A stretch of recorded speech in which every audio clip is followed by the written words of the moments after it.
What's up, everybody? This is Paul Critchley. Welcome to another episode of the New England Lean Podcast. This week, I am bringing it home.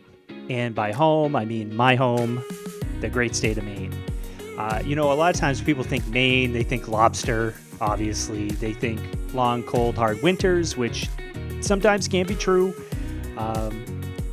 For those in the know, you might also be thinking about Maine's official state treat, as of 2011, the Whoopie Pie. So if you don't know what a Whoopie Pie is, that's okay. I'll tell you, when I moved from Maine to Connecticut, a lot of people even down here didn't know what it was, even though it's still technically part of New England. We go through what a Whoopie Pie is. And when I say we, I am so excited to be welcoming Amy Bouchard to the show. It was such a treat, pun intended, to have Amy on the show. Amy's a huge deal. She's the founder and CEO of Isamax Snacks, but you might know it better as Wicked Whoopies. Amy started out as a stay-at-home. Well, actually, she worked at Bath Iron Works, and then she had her daughter, and then she had another child, and then she's kind of thinking, what can I do to still be a stay-at-home mom and make time for the family, but still earn some money? And like I said, Whoopie Pies are kind of a Maine thing. So she said, well, maybe I can start there. And she did. She made $1,900 in her first year of business. And as she goes through the story in the episode, she'll say to this day, I thought I'd made it.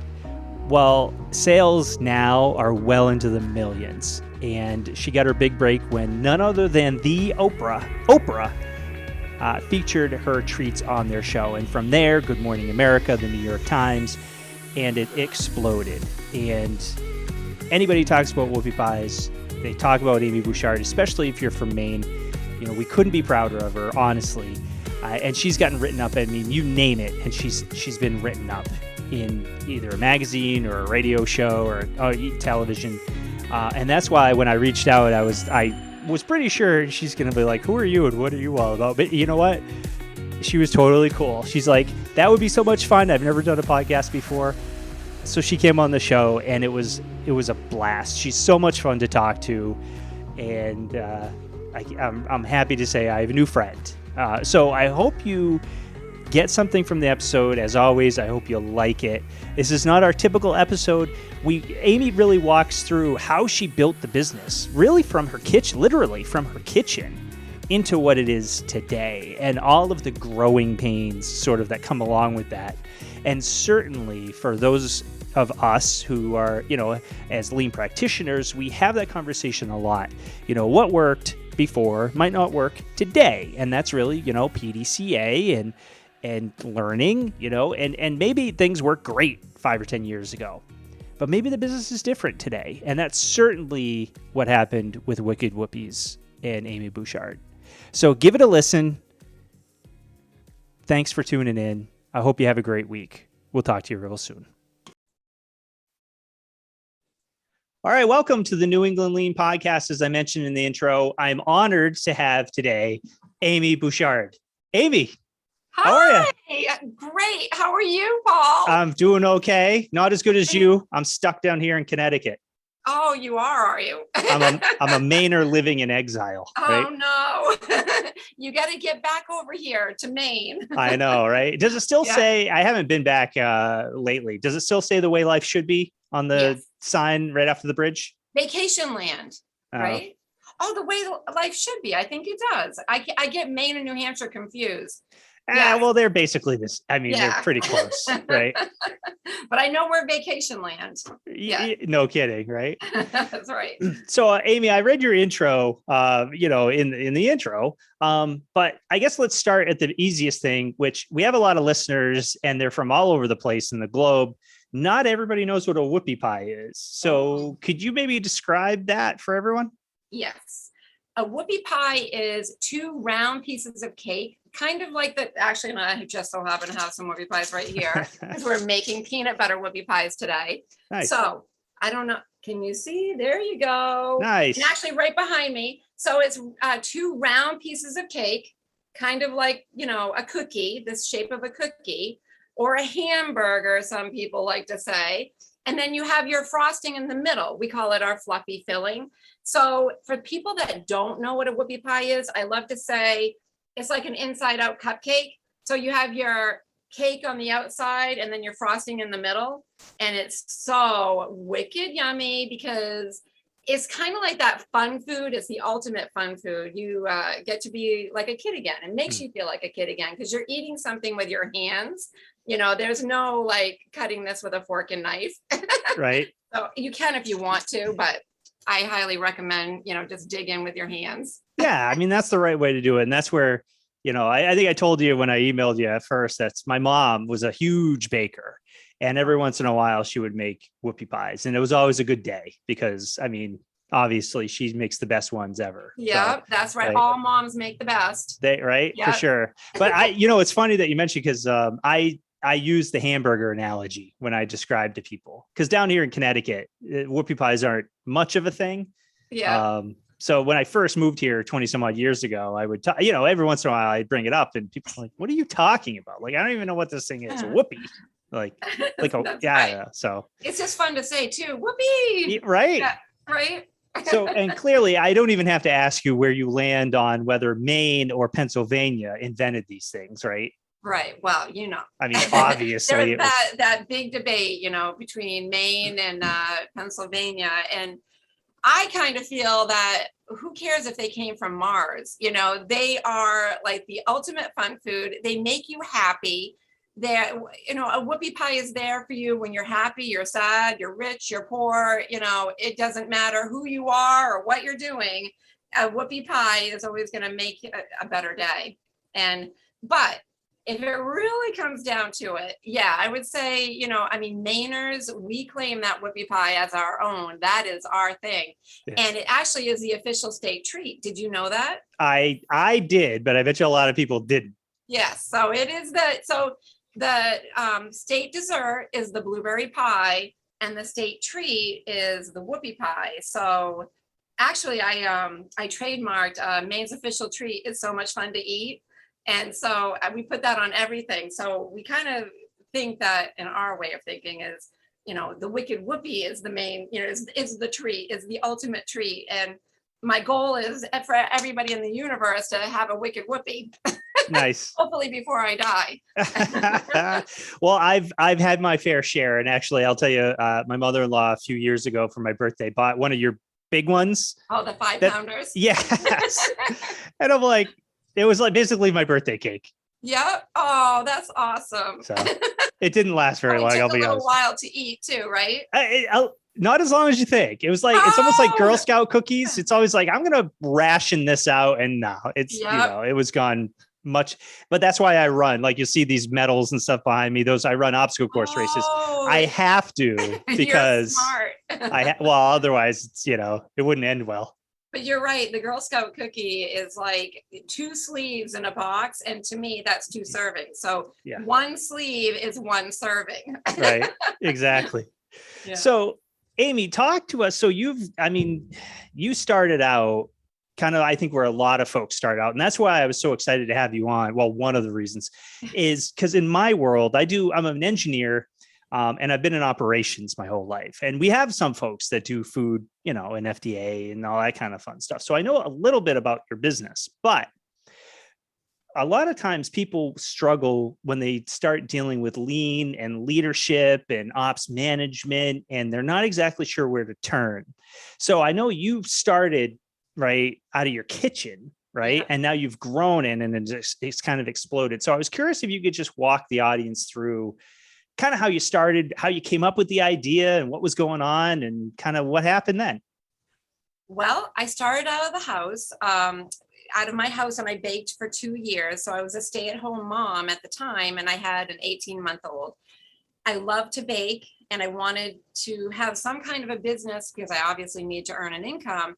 And my brother kept saying, you know, you really ought to sell your whoopie pies. And I thought, well, that's kind of crazy because nobody's selling whoopie pies. I mean, you could go in the mom and pop stores and see like the regular original and maybe some pumpkin and peanut butter whoopie pies like on the shelf.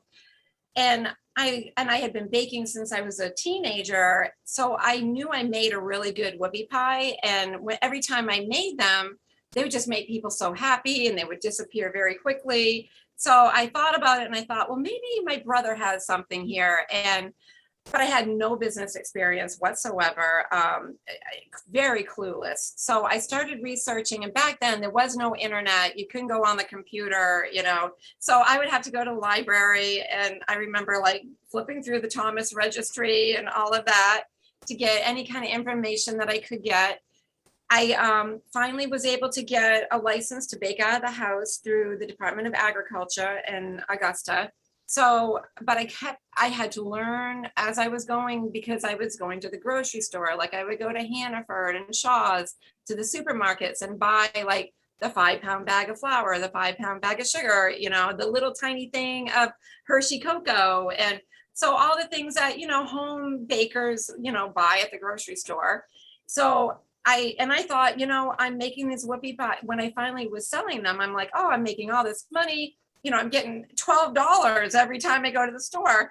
Every time I got $12, I was so happy. I could not even believe that people are giving me their money, for my product. But obviously I wasn't making money. But in my way of thinking was, every time I put $12 in that jar, I'm making a ton of money. Mm-hmm. So that took me a little while to figure out that I wasn't making money. And I actually learned a lot from the people that I was selling to, like the stores. Like one store, the College Carryout, was my very first store in Augusta.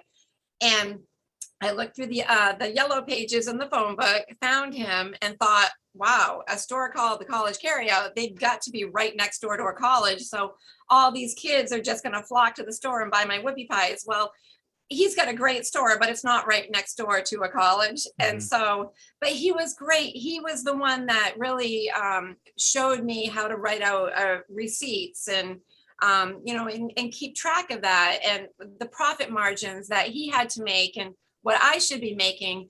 So as I learned from him, it went on to, like, I reached out to SCORE, the SBA, Coastal Enterprise, different organizations that would help me, that also offered free advice because I had no money. Mm-hmm. So I took any advice that I could get from anybody in the business world.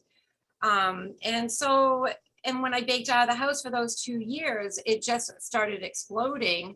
And, and I did things very backwards. I am extremely dyslexic, so I do everything almost backwards. And I wouldn't change a thing because I love doing things the hard way.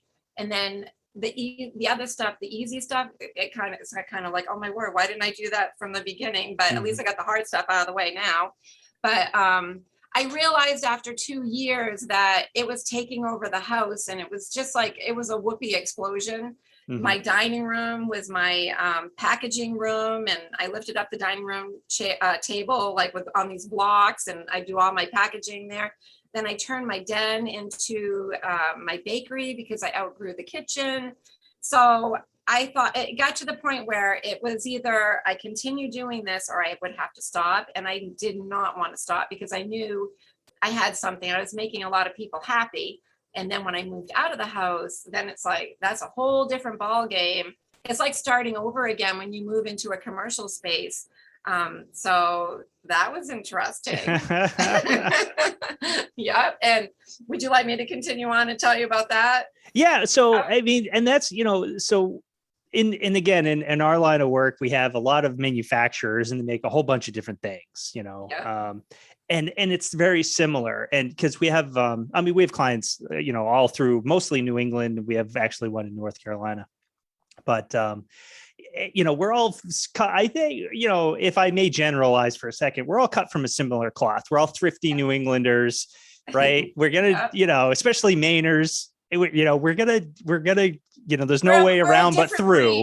Yeah. Right. So it's like, I mean, come on, if you can deal with a Maine winter, you're cut out to do almost anything. We can deal with, yeah. So there's that I think there's a grit that comes along with it. And like I said, so a lot of our clients are in the same boat. So they'll say, we want to engage with lean and we want to do this, but sometimes we have to help them understand that it's a process and there's steps, because like, in your scenario, you couldn't have gone out, I'm going to guess, and just rented the biggest commercial space that you knew of and open up storefronts in Freeport and Portland and Hampton Beach and Portsmouth, right? And the whole deal, like, that's just, it's not going to work. You got to kind of, right? You got to start small and kind of work through it, make mistakes, you know, learn from them, adjust, all that kind of fun stuff. So when you mentioned that, you know, you didn't have any business experience. So can you maybe chat, what was something you learned that maybe you didn't foresee coming? I won't call it a mistake, but what was, you know, something along the way you're like, geez, I probably could have done that a little easier. Well, one thing, it's like when I did move into the commercial space, I got a great deal from a guy. He had a bait and tackle business and he was closing it. So he owned the building. And it was like 10-15 minutes from my house, and it worked out great. He found out that I was looking for commercial space. He gave me a great break. I mean, very inexpensive rent. So, which was great. So I was able to take those baby steps, because when I did move into the commercial building, I'm like, wow, I really need to get a lot more business, more wholesale accounts, and to make sure I can pay for the bills, obviously. So that was like starting over. And at the time, even from when I was baking in the house, moving over to the commercial, I was my own distributor. I was the baker. I was the bill payer. And I started out with one employee. And when I got to the building, I worked my way up to 3 employees. And having 3 employees, I was like, whoa, I'm like big time now. And, a couple of things that I learned, I'll tell you their names, was Mary, Jerry, and Carrie. So all the names, and they were all related. So that was a huge mistake. One thing that was funny, like if the phone rang for one of them, I'd be like, hey, Mary, it's the phone. And Mary, Jerry, and Carrie, they'd all come running because they would get in. So, but the mistake was kind of having your eggs all in one basket is a huge mistake to have. And I think that there's a process that you have to go through.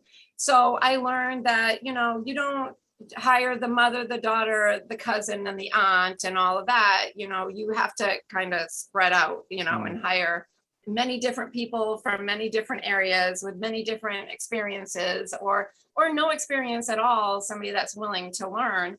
And then when I got my accounts, what happened was, you know, say I'm doing business with just say Pine State, and we're doing really, really well, and we're growing with them. But what if something happens to them? Then I'm screwed, because they're my biggest distributor and I don't have a backup.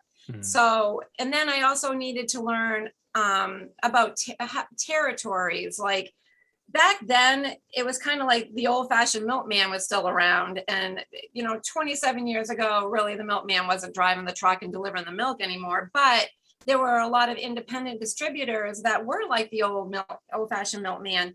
So I would have guys coming to me, you know, with their own trucks and their own routes and all of that. And I learned a lot from them, that if, you know, Joe Blow's got this side of Augusta, then Betty Lou or Frankie Pooh or whoever better be over here, so that they don't see each other. And, you know, because then there's going to be a whoopie war, you know? And so I had to learn, you know, territories. And I also, at the time, was my own distributor before I got the independent distributors. And there's a lot of trust there where, you know, I'm making this product and I know I'm doing a really good job, but now I have to take this product and put it in the hands of somebody else that I really am hoping that I can trust to take care of it. Because now, you know, if this person doesn't take care of it, it's still all going to fall on me, and people aren't going to be happy with our product anymore. So I did learn, you know, that there were people out there that wanted to take advantage of me. And, you know, and then there were other good, you know, business people out there that were willing to help.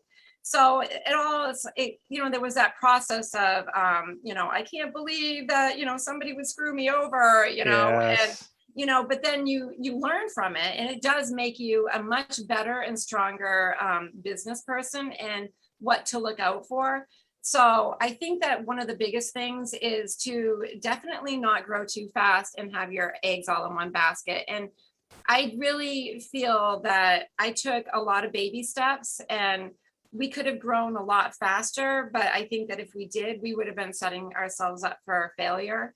And let me tell you, boy, there were some big ones that, like, I'll just tell you, like Costco, a few years after I was in the commercial building, my first commercial place, Costco had reached out. And so I felt that we were in a really good position to take on that because we didn't have any other huge, wholesale accounts like BJ's or anything like that. And then the Oprah show called, and I'll get into that a little later if you want. But what ended up happening was, we did the whole process with Costco. They were happy. They had the product. We were going to go into some stores. They wanted everything like in window boxes. So we ordered all the window boxes, had to take out a huge loan for this. And I'm going to say it was like $25,000 probably for the boxes. And we didn't have a lot of space. So the whole upstairs of the bakery was just window boxes, like thousands and thousands of these boxes. So then going ahead a little bit, they saw the episode that we were on Oprah. And it just so happened Costco was also on the episode with Oprah. And then they found that they were like, well, you're not at $1 million. And we were not doing $1 million in sales at the time. And I thought that they knew that, but I don't believe they even asked us that. And then immediately they were like, oh, we cannot do business with you because you're not doing $1 million in sales. And now that I'm older and more experienced, I totally understand that they did not want to be responsible if something happened to be like a huge part of our, business, and they didn't want to hurt us. But at the same time, I'm like, oh my word, I am sitting on all these boxes that I can't take back. And that was horrible. It took us years to get through those boxes. But once I opened up my very first retail Whoopie Pie shop, let me tell you, those boxes, I put the Whoopie Pies in those boxes, and I would like write on all the boxes, like nice whimsy, this or that, or, and over the top made it super homemade, where like you walk in there and it's like, I'm literally writing for hours and hours on these boxes. But those are good memories. I don't want to go back there, but we got through all those boxes. We were able to use them. It just took a really long time. And that's it. I mean, Amy, honestly, every single client we have, regardless of what they do or make, it has stuff like that. I just, I actually just earlier today, I helped lead a webinar on 5S, which is a lean tool. And the first S is sort. And it's exactly stuff like that, where you have stuff in, just stuff in inventory, obsolete boxes, equipment, tool, whatever it may be. And a big part of it is when you sort, you get rid of a lot of that stuff, and it's like, but in your case, it's like, geez, now what am I going to do? I get $25,000 worth of boxes that, like you said, you can't just throw them in the back of the truck and bring them back. They're not going to take them. You own them. It's like, well, now what are you going to do? Make more whoopies. I guess so. So you move into your commercial space, and about what year was that? Wow. Let me get the calculator. I really don't know. I'm going to say, I think it was, all right, we're in 2021, minus 27, 1994, 90. It was 1996. Okay. Yes. All right. Yep. So you're chugging away, you're doing your thing. Chugging away. Right. And now and I'm relatively familiar with your story, so I think I have this right, but yell at me if I don't. Okay. So was it the Oprah show? Like, what was it? My Favorite Things? Yes, it was. So when I was in the commercial space, the phone rings, and like it would ring obviously throughout the day. And I was told, you need to come to the phone right now. And I'm like, I cannot come to the phone right now. I'm in the middle of making Whoopie Pie. It's like, I can't.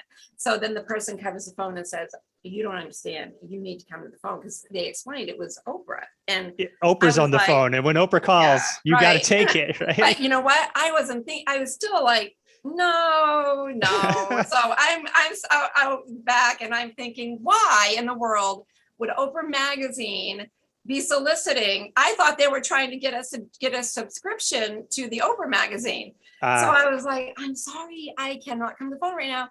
So then I finally understood, like, oh, wow, I guess there's something serious happening. I better hurry up and get over the phone. So I get on the phone, and they explained to me that it was the Oprah show, and that we were being considered for one of two shows, either her big, humongous Christmas show or another show about great gifts. And I was like, I couldn't even believe it. So I acted like all cool on the phone. I was like, oh yeah, like this happens all the time. And inside of my head, I'm like, oh my God, I'm like freaking out. So I agreed that, yeah, not a problem. We'll ship the Whoopie Pies. And I figure we'll ship the Whoopie Pies to them. They'll try them and then they'll decide if they want them on the show. And if they want them on the show, then we'll make all these beautiful Whoopie Pies and we'll ship them and blah, blah, blah. And I got to tell you, I have never in my life ever shipped a Whoopie Pie. Back then, we didn't have a website. There was no shipping of Whoopie Pies. I don't think anybody was. So I'm like, but I'm not saying no to Oprah. Obviously, I'm so excited and all this, as any business person would be. So I get off the phone, make all these Whoopie Pies within a couple of days. I ship them. I don't even remember what kind of boxes I put them in because that's all a blur. Then I get a phone call the following week saying, you're on the show and we filmed it. And I'm like, oh my God. So they already filmed the show and we were on the show about great gifts. And so I'm like, all right, not a problem.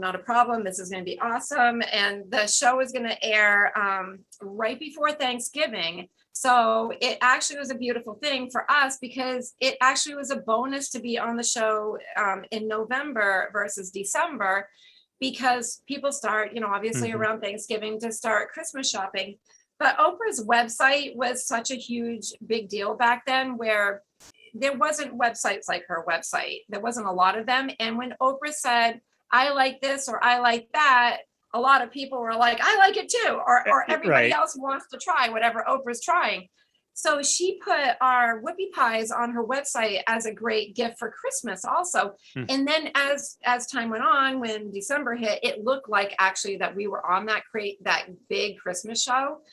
So then I'll back up. So we get all these boxes and then I decided, I really can't get in over my head because we do make 20 different flavors. At the time, we probably made about 15 different flavors. And I was very worried, like I don't have the employees to offer all these flavors to ship through the mail. We've never done anything like this before. So I'm only going to stick to the classic Whoopie Pie, the original Whoopie Pie, the one that everybody loves or the one that everybody should try if you've never tried a Whoopie Pie. So I did that and we're all prepared for the show. So the show airs and I'm like, I got this. I think we only had 8 employees at the time. And the phone's ringing, and the show is on. And so I'm like, this is not a big deal. This is fine. Well, what I forgot was Oprah on our time zone is on at 4:00. Yeah. So I'm thinking everybody in the universe is on at 4:00. I'm not thinking like, oh, this part of California is like 1:00 and then 2:00. I'm just thinking, whatever, not a big deal. And then this one lady, she calls and she was from down south and she's like, honey, you better run for the door. And I was like, oh, no, we got this. She kept saying, no, honey, you better run for the door. And I was like, okay. So then it was a few hours later, I'm like, holy crap. Oh my God. Yeah. It was insane.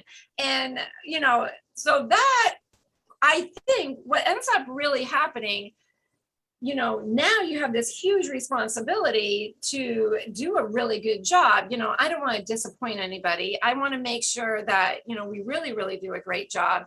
I will say, looking back, one thing I missed the boat on was because I was so new to business, period, and all about branding. And the name of my company is Isamax Snacks Incorporated. Well, Isamax Snacks is hard to say. It doesn't stick with you, and people mispronounce it all the time. I named it after my kids, Isabella and Max, but so what? Who cares about that, So I didn't push that. I should have pushed the Wicked Whoopies. So what I do now is, we always say doing business as Wicked Whoopies. So if I knew now if I knew then what I know now, it would have been much better. Like now, because we ended up being it was just all over the place. But I got to actually tell you something, that what was really amazing was a little while later. So we ship all the Whoopie Pies We get emails from all the way from Africa, people begging us to open up a Wicked Whoopie shop, which was awesome. So, we now have to do an amazing job because now I feel we have this huge responsibility. So we're making the Whoopie Pies. And then about, say, 6 months later, the Associated Press contacted me. And they were like, we'd really love to do a story on you. And I was like, oh, yeah, not a problem. And of course, I was so busy trying to run my business, I didn't even have any concept of the Associated Press. I'm thinking the Times Record, the Portland Press Herald, like a local newspaper. Right. Waldo Republican, something like that. Right. Yeah. Just your local newspaper. And I'm like, and I'm thrilled. I'm thinking, well, that is so nice, And so the lady comes to the bakery and she looks around, she interviews me, and we are in the tiniest little bakery. We had 18,000 square feet, but downstairs it was like probably 800 square feet. Everybody's working like this, elbow to elbow. And so very small, she comes and she loves the place. And she says, I want to send the photographer in a few days, if that's all right. I said, not a problem. So now we're getting really, really close to Christmas. It's like mad dash holiday. Mm-hmm. So they came and it was probably about a week or two before Christmas and everybody's running around doing their thing. We're baking. And so we're all done. And I go out in the parking lot with her and I say, thank you so much for doing this story. When's the story coming out? And she's just looking at me like I'm a weirdo. And I'm thinking just not a big deal. And she was like, I'm not supposed to say this, but if I could invest in your business right now, I would. Mm-hmm. And I thought, well, that was very nice of her. Okay. And then she leaves and it was Christmas Eve. I passed out on the couch because, we were working like 20-hour days, doing what you got to do. And it was about 1:00 in the morning. I woke up and something told me to go to the computer. I went to the computer and we were already in over 1,800 publications. It was insane. It was the New York Times, the Washington Post, CNN. It was everywhere. And I was like, wow, what is happening? And it was amazing. And then the next morning, Good Morning America called and I just didn't pick up the phone originally because back then we had answering machines. Sure. And it said unknown or whatever. And I was like, okay, whatever. And then they said, this is Good Morning America. And we're looking for Amy Bouchard. And that was back when Charlie Gibson did Good Morning America. Sure. So I picked up the phone. I'm like, I can't believe this is happening. Long story short, the way Christmas had fallen on a Sunday. So this was a Monday. Everybody had the day off, even UPS, everybody. So they said, can we have the exclusive? We want to do a story on you. I said, okay, no problem. So they sent out a satellite van from Boston. So we did the whole satellite thing. I had to beg my employees, please, please, please come to work. Mm-hmm. And even though I gave you the day off. So we got all the employees. They sent a driver just to pick up 12 Whoopie Pies, fly them to New York. So they had them on the set when the show aired in the next morning. And I got to tell you, as humongous and crazy as Oprah was, Good Morning America, it was so insane that it took us 3 months. When they filmed that, it took 3 months to fill those orders.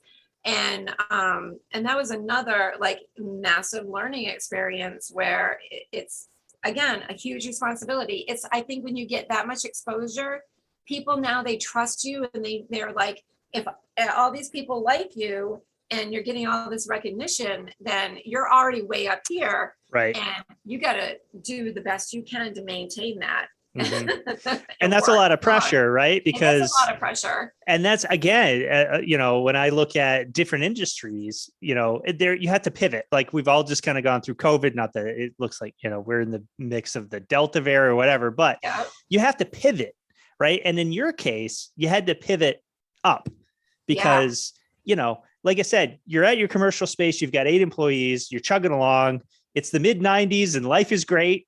And all of a sudden, Oprah calls or Good Morning America calls or the AP comes knocking. It's like, and nobody listening to this would have said no. Like, Right. we're not going to really, we're not just not there yet. It's like, of course you're going to say yes. Right. And so you say yes, and you work your butt off behind the scenes to figure it out.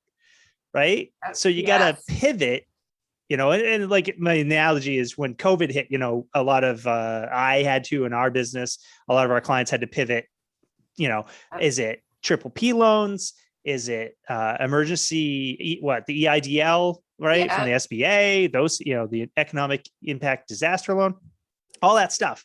What's going to happen to the business? Do we lay people off? And now, right now, a lot of our clients are looking to hire people because they lost some and now they're getting busy again. So it's like, it's a constant pivoting, right? Yes. And like I said, in your case, thankfully, the compelling case for change was because you got a lot more business. So you had mentioned your first commercial space. So how many spaces have you been in total? And actually, we're in our second commercial space. So we've been here for probably 14 years now, and it's an old shoe mill. So we went from 1,800 square feet to 18,000 square feet. And of course, we need more space, like a lot of businesses. We need more freezer space, and and we need more employees. So, we're dealing with that whole thing because of COVID, and we lost employees, and some people were afraid to work. And so going through all of that. And I remember last March, it was March 19th, I just sat at my desk and cried. And it just a horrible, what business owners go through, and employees also. And so what I had to do also was kind of like pivot, change things. Like now I'm worried about money. I'm worried about, how many hours am I going to have to work? Well, it's 7 days a week, 20 hours a day. Well, actually, I'm sorry. It was about 17 hours a day. It got to, and it was, you have to go into survival mode. It's like, all right, if I lost 3 employees, then I have to do the work of 3 employees because I'm not going to lose this business. And we did shut down one retail location because it was a seasonal one. And it was a struggle before COVID, just finding seasonal employees. So what I did when COVID hit, I'm like, okay, we need money. The PPP wasn't available yet. And that's a whole process that, like all business people, none of us are used to anything like that. So I did kind of probably a weird thing that a lot of business people might think is kind of crazy.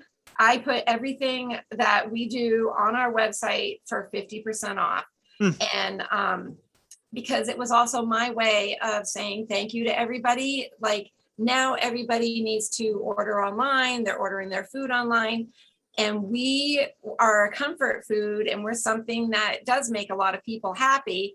So even before I put everything on special, I couldn't believe our orders went through the roof, and we were not prepared for that in any way.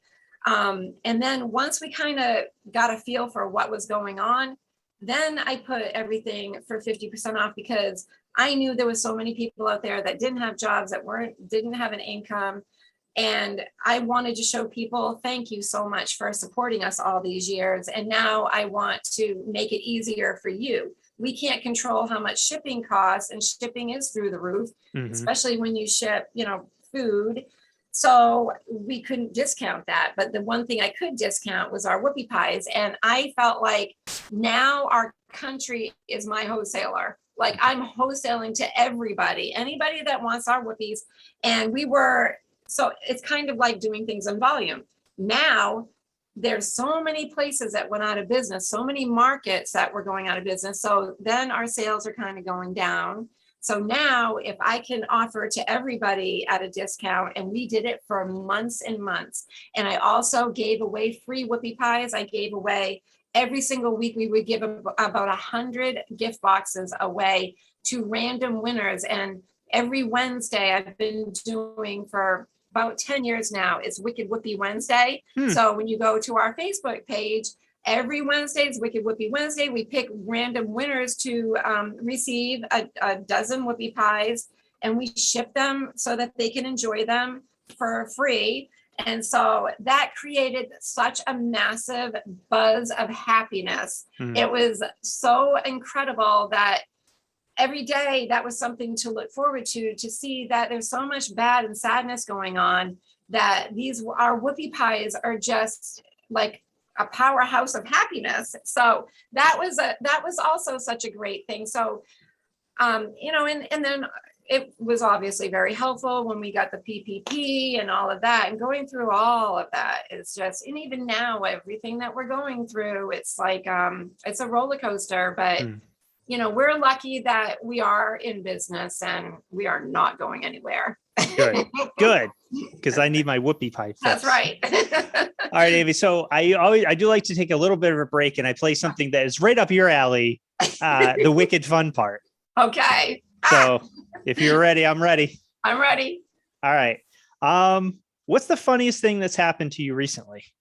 The funniest thing. Oh, well, I didn't think it was very funny at first.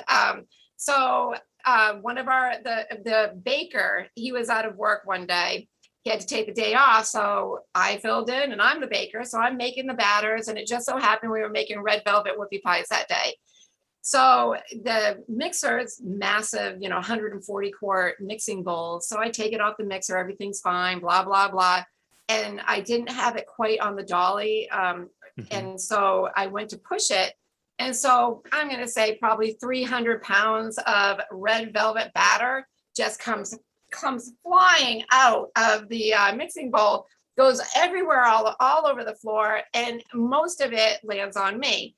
So, and then I'm like stunned, and everybody is like, first they're like, oh my word, are you okay? Are you okay? And then they only ask me, are you okay? Like for a tenth of a second, and then everybody's laughing their butts off.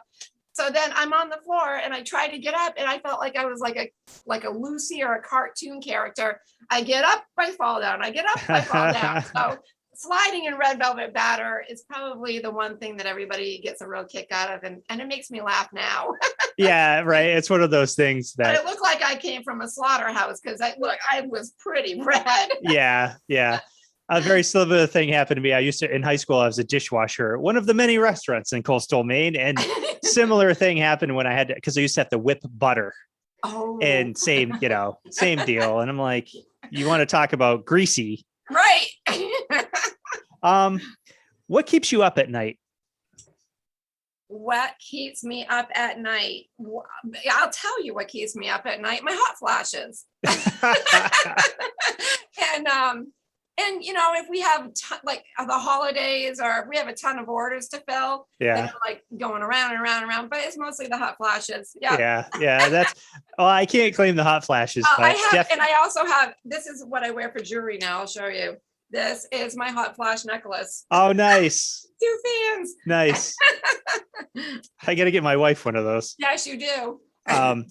So I can't claim the hot flashing, but I am right there with you. When things are busy, it's like my brain wakes me up at 4 a.m. and there's no chance I'm going back to sleep. So I come down here to the office, and I'm like, I'm up. So that's the way life is now.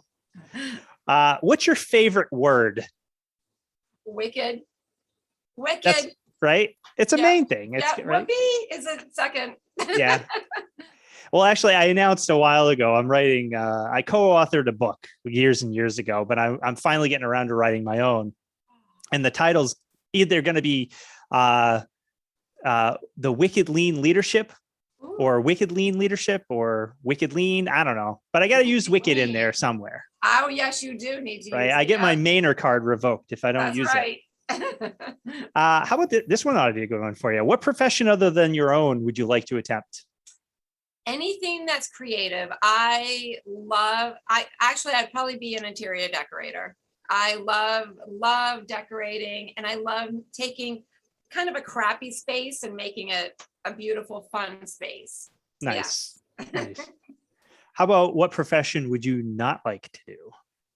What would I not? Anything that doesn't make people happy. Like, I wouldn't want to be a bill collector or work for the IRS. There you go. Yeah. Last one. What superpower do you wish you had? All right. I want to be the superhero that can get to any place in 1 second. I'm like a minute person. I'm like boom, boom, boom, right down to the minute. If I could have a superpower that would get me somewhere in 1 second, There that you would go. be awesome. That's a good one because Yeah. right, we only have so much time. Not Nice. enough time in the day. Right. So we have a few minutes left, Amy. So a couple questions for you. Where you are now, you mentioned you're in your second commercial space, about 18,000 square feet. How many employees are you up to now? We have about close to 30. Wow. Yep, 30 employees because we have our retail location in Freeport across the street from LL Beans. And so thank goodness we're getting a few more employees over there. But we need more employees right here. Right. At the main bakery, At the right? commercial bakery. Yep. Which That's is the heart of the company. And I forgot to ask you, where is that located? We're located in Gardner, Maine. Oh, okay. Yep. All right. Yeah. So that's a good spot. It's a great spot. Yeah. We're close to the highway and, truckers like it in and out, easy. Nice. Yep. Good. So, and you mentioned a little bit. So the other question I had for you is what's next for Wicked Whoopies? What is next? Probably some more flavors of the Whoopies. Maybe a new line. Actually, it's hard to ship the Whoopie Pies in the summertime. So I do want to probably come out with a line of cookies. We used to do, but there would be Wicked Whoopie cookies, something that's easier to ship in the summertime. And probably just expanding like on our online, website and stuff like that, because that's really the way, that's like your marketplace, and probably spending a little bit more time on our website, updating it. Okay. Yeah. And if people want to get in touch with you or order or read about your story, wickedwhoopies.com, is that the best spot? Oh, yes. Yep. Totally the best spot. And you can order right online? And you can order right online. Yes. Yep. Exactly. And we, and I also, because I like for people to save money. I mean, we do business with LL Beans in the holiday season, and LL Beans always offers great deals on free shipping if you spend like a certain amount, but I think it's like $50 or something. But that during the holidays, I highly recommend, because all the orders come to us anyways, so they all come funneling into the bakery. But nice. Nice. And just so are you at one shift at your place right now? We do run one shift, and and that's another thing that we've talked about, running a second shift. It's just got to get those employees. And that's always the hard. I should say, but it's one of the hardest parts, especially launching, like we were talking about pivoting. When you decide to launch that whole second shift, it's not just one person, right? It's like 3 or 5, or, it's like it's that next big jump, right? It is. It's like adding another business to your business. It is, because you need supervisors and, who's the one that's going to be the one that's here at night and who's going to be here during the day, and, for guidance and all of that. So, yeah. Right. And I've had it where, I'm laying in bed at 10:30 and I've got my laptop out, or I'm on my phone trying to respond to an email, and Danielle, my wife's like, what is like, why do you have to do that? I'm like, why? It's either I pay the price now or at 7:30 tomorrow morning. That's right. So it's like, I might as well just get it done now, because if I don't, I'm not going to sleep anyways. That's right. You have to kind of schedule your free time. Yeah. It's crazy, but thank goodness we love doing what we do. Right. Yeah. I mean, you can't complain, right? I mean, especially you're making Whoopie Pies, like you said. That's right. We're making people happy. It makes people happy. So that's right. Getting them all hyper on the sugar. I'm all about the fat and the sugar, and that's our life. Well, you know what? Those two are not. Those two things are not bad. That's right. They're not bad. Yeah. They're delicious. All right, Amy. Any last words of wisdom for us? Just have a wicked whoopie day. Well said. There you go. But thank you so much. Amy, I'll let you get back to work. Thank you so much for hopping on with us and sharing your story. When I emailed you, I've been kind of sort of following it, because I'm a staunch Mainer. Like, I drive my kids crazy. They were both born here in Connecticut, but anytime we watch Jeopardy, anytime it's a main thing, I'm like, I'm on it.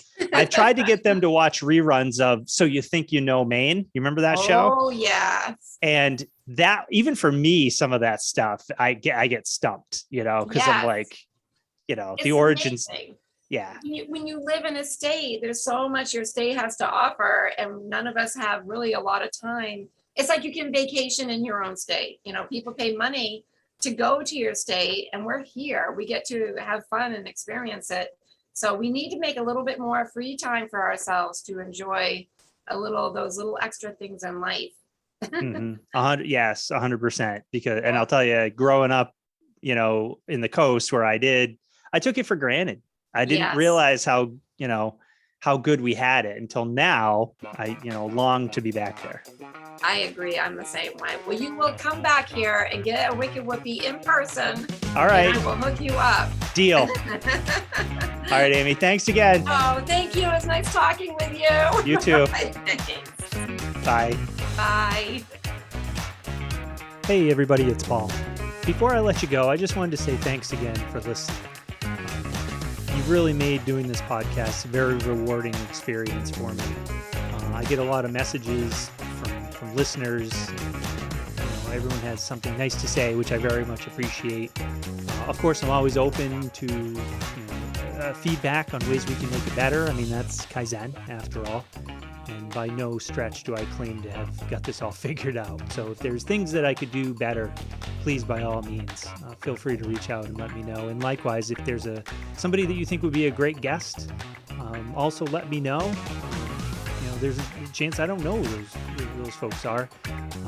So somebody that you can help put us in touch with, somebody you want to learn more about, certainly let me know and I'll reach out to those folks. But I hope you find the podcast fun and entertaining, educational, and maybe even a little inspirational, I hope.